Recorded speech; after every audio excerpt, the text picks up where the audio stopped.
All right, hello everyone. So, regarding this school resource officer, school security issue, I'm really amazed that it's an issue, that teachers, students, parents would not want someone trained and armed to deal with all the various threats, internal and external, to a school. Um, we've obviously had a large number of school shootings. In some cases, the on-site security was able to um, mitigate or even stop the attack. In at least one case, the officer kind of shied away from any kind of help. Um, and in some cases, it was just beyond anything the individual could have done. All right. But nonetheless, it's a big issue right now. And so these are my 2 cents on that. So as I see it, there's two groups with various subgroups. There's the group that do not want the armed security there, and they're the ones that, and then there's ones that do. Within both groups, there's the teachers and the students. So to do it fairly, they need to identify all the parents and the teachers who do not want armed security in their schools. And then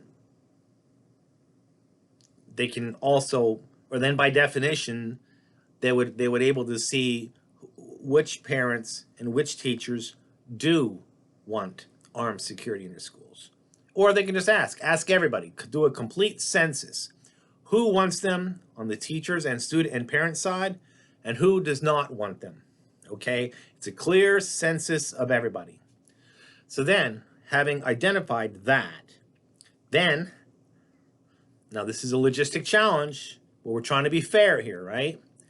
Those parents and those teachers who do not want armed protection in their school, they have their own subset of schools in the school district. And yes, that's a logistical challenge. But at least they get what they want. All right, it may be a matter of inconvenience to get there, whatever, but at least they get what they want. It's clearly defined. No armed protection.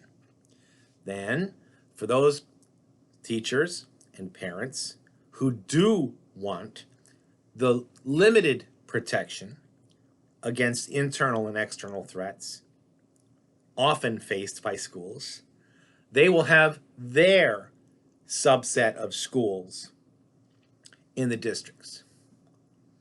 The catch, though, is that the people who do not want that statement, they will sign, they do not want that protection, they will sign a statement indicating that they have deliberately opted either to teach in a school without armed protection or to send their child or children to a school without armed protection. And this should serve as some kind of legal protection for the district for when there probably will be some kind of fight or stabbing or shooting or attack or something that an SRO, school resource officer, would otherwise have been able to prevent or mitigate or at least be there to offer assistance. All right? If you opt against protection, you can't sue when something happens because you wanted it that way. Meanwhile, the schools that do have that armed protection, well, if there is something happens, well, at least there's somebody there. Somebody, with the radio maybe to call back to police headquarters directly, someone to say, hey guys, let's break up the fight, let's stop it, somebody to chase down an assailant, someone who's trained in restraining operations. someone with a weapon to shoot, has been happened before, but at least they'll have that. So to me, as ridiculous as this whole argument is, that's the fairest way to settle it. Again, it's a logistical challenge, but that's one option. Make everybody happy. Those are my 2 cents.